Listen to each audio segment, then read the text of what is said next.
Hello everyone, how are you?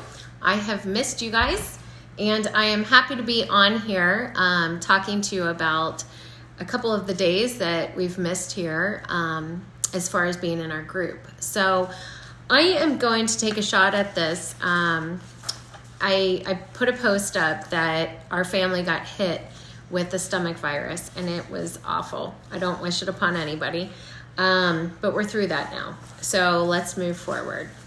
I'm going to, like I said, hit on a couple of the days here, and then we will be starting fresh tomorrow. Okay, so this is going to be like a crash course in the past 3 or 4 days that I missed jumping on here. And I'm not going to go into too much detail. We are all big girls on this Bible study. And I know that you all are enjoying your Bible studies at your own, account. And I hope that I am just adding some light from a different point of view and giving you a different perspective of how to potentially look at it. And maybe something that I say is really God speaking to you. I don't know. And I hope that happens for you today, as it's been a couple days. But yeah, I'm going to try to just hit on these quickly so that my post isn't so long. And any feedback is really great, you guys, in any capacity. Constructive, positive, whatever. If you're liking it, loving it, all that's great. So here we go. I'm going to start with day 5, and that is about, it says write it down, okay? So write down the revelation is what our author here is speaking to. And it's really about journaling. And journaling is, he says in here that it is, journaling is one of the most overlooked and undervalued spiritual disciplines. Now you all know me and you know that I'm big on journaling, but this is different. Journaling for spiritual purposes is different than writing affirmations or writing a gratitude list. It can be combined in with that, but it definitely is on a grander scale. You know, when we are journaling what we are asking the Lord to do in our lives a lot of times. And then we are journaling, what he actually has done. Hi, Isabella. Do you want to say hi to everybody? Hi. There's my sweet girl. Okay, let mommy finish, huh? All right. So, you're journaling what you're bringing to the Lord, and you're journaling what it is that he's actually doing in your life. And when you do that, you have a timeline, and you can look back. I look back upon journals from years past, and I'm blown away at what God has done in my life. And it leads me to gratitude. So please, I'm not discounting gratitude because that is what I default to. But this is a different kind of journal. So he goes on, and when he said that this is an undervalued spiritual discipline, it does take discipline to journal. It takes a lot of discipline. It takes time. It takes extra time, right? And that is something that is so precious to all of us. Most people say that they don't have enough time. I mean, I feel ya. After this past weekend, I was not getting up when I usually do, not getting the things done that I usually do. And that takes a toll on me, and it takes a toll on, personally what I have going on. So as we move forward here, he encouraged everyone in his congregation to keep a journal. I think that we all know about journals. We know what they do, and we are capable of reading, which we have this great book to follow along. So I'm not going to go too much into this, but there was one here. Hold on. I'm sorry. On one of those pages she circled. Okay, so he quotes Psalm 37:4. Okay? Psalm 37:4. And it says, "Delight yourself in the Lord, and he will give you the desires of your heart." That was a critical promise at a critical time.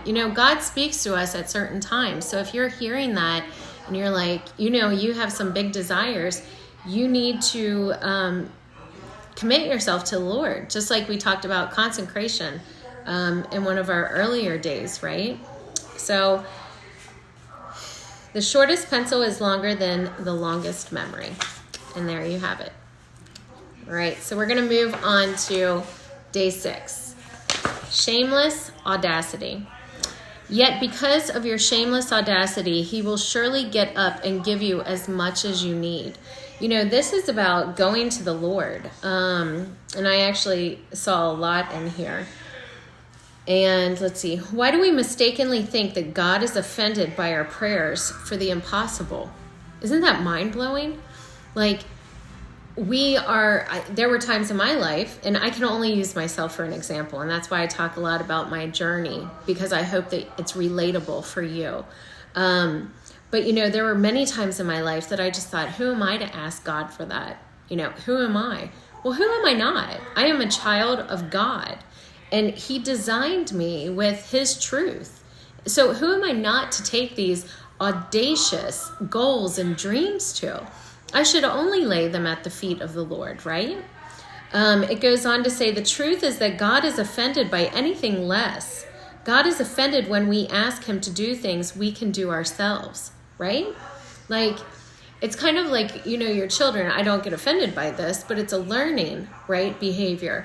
Anytime you do something for your child that they are capable of doing for themselves, you are doing them a discomfort. You know, you're not helping them by any means.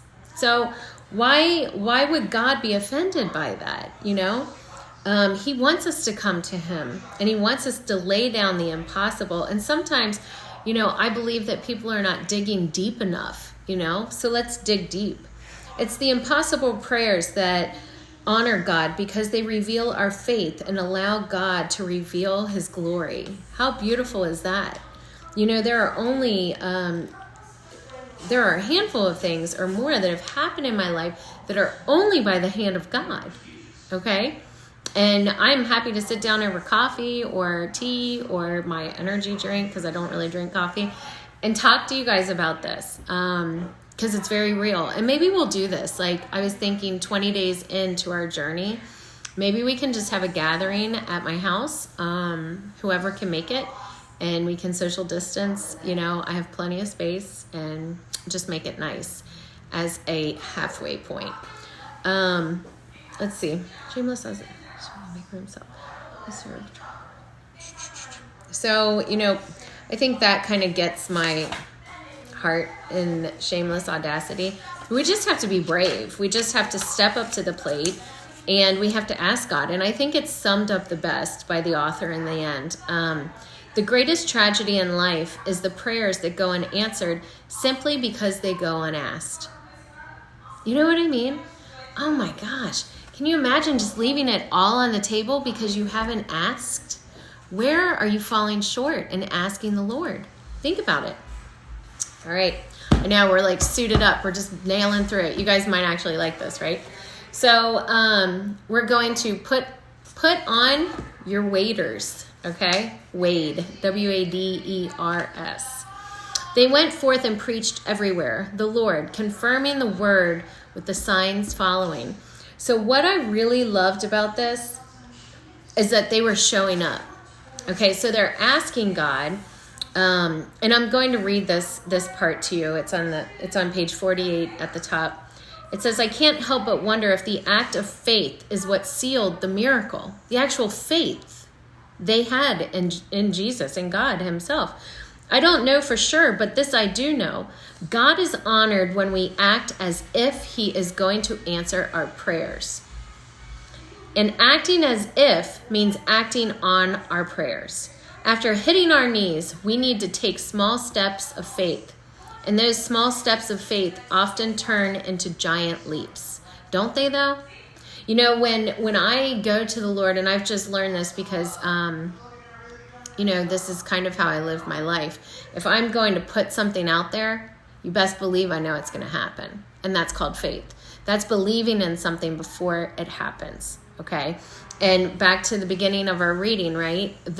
You have to have faith as small as a mustard seed. Actually, that day after I did that post, I went and I found a mustard seed. And then I lost it. Because I was going to show you guys. I'm sure you all know how small a mustard seed is, right? But it's very true. And, when we ask the Lord, we want to assume the role. We want to act as if he is answering our prayers. Because when we see it as so, when our vision is that clear, believe it's going to happen. I promise you that. So don't just pray about your dream, act on it. Act as if God is going to deliver on his promise. We should expect the Lord to deliver on his promise. Prayers don't always get answered, but you know what? He always has a way of working things to the best of our benefit, doesn't he? Okay? So maybe it's time to put on waders and act if God is going to answer. And signs are always following. When we make a move, we start to see those little, gifts from God, those little signs, that things are happening. And we need to pray really to be spiritually awake. We need to make sure that prayer, I just love it. And I've said it all along, and I love to share it with you guys. I pray that my mind is, made of the Lord, that my thoughts are the Lord's thoughts, that my words are his words, and that my actions are from a heart of the Lord. Okay? So it's living in faith. And it says, it is daring to go after a dream that is destined to fail without divine intervention. And that is so true. Like, it's hard. Like, how do you go after something that you're like, there's no way? Well, there is a way. There's the Lord. And you need to get right in that. Okay? So if you want to see God move, make a move. All right. Speak to the earth and it will teach you. So this is day 8. And it says, one good idea. And in this, I really enjoyed this, but it says one God idea is worth more than 1,000 good ideas. And, just uncovering this, it talks about agriculture, and it talks about how these guys came to harvest and the economy and peanuts. And, it was a really, really great story. But God will plant those seeds of greatness in your mind. And you just have to be spiritually awake for them to be revealed. Okay? It takes one good idea. And once you have that idea, I know a lot of you are entrepreneurs on here, and you had a good idea. And I'm like that as well. And we just have to keep praying on that and keep growing, and God will continue to foster that. Okay? I said I was going to try to keep it short, so I'm really speeding up here. And, well, today is the 28th. So I'm going to do today, it's the Dream Factory. I'm going to do that tomorrow along with Crazy Faith. And then we'll be back on track, because I don't want this to go over 15 minutes. And I really enjoyed the Dream Factory, and I hope that, I'll just be able to share from a clear, fresh perspective. Again, I just love you ladies. I hope these recaps are good for you. I'm new to this as far as, leading online and leading solo. It's something that I prayed for a very, very long time. And this is how God has answered. So I'm grateful that you're a part of this. And I hope that you are too enjoying your journey and hitting your knees every night, because that's what it's about. I'm not going to lie. I actually forgot to hit my knees one night. And it's because I was so consumed with what was happening in my life and my family's lives. And it was this Saturday. I mean, I was sick as could be. And, I'm sure there's a hall pass, but that's not the point. Like we were in, I can't remember what day it was, but it was becoming just like clockwork. Remember, he was at that gate, and it was where he was getting coffee. And it was just, it was time to hit his knees. Well, I just passed out, so that's fine. But still, it felt weird the next morning. I woke up and I was like, immediately I remembered, and I'm like, okay, dial it back. But it's all good, So wherever you are in this journey, I just hope that you're enjoying it and making it your own. And I hope that you're finding some community here. And I would love to see, some of you start posting anything. It doesn't have to be anything specific, just anything. okay? I love you guys. I hope you have a blessed day. Thanks so much.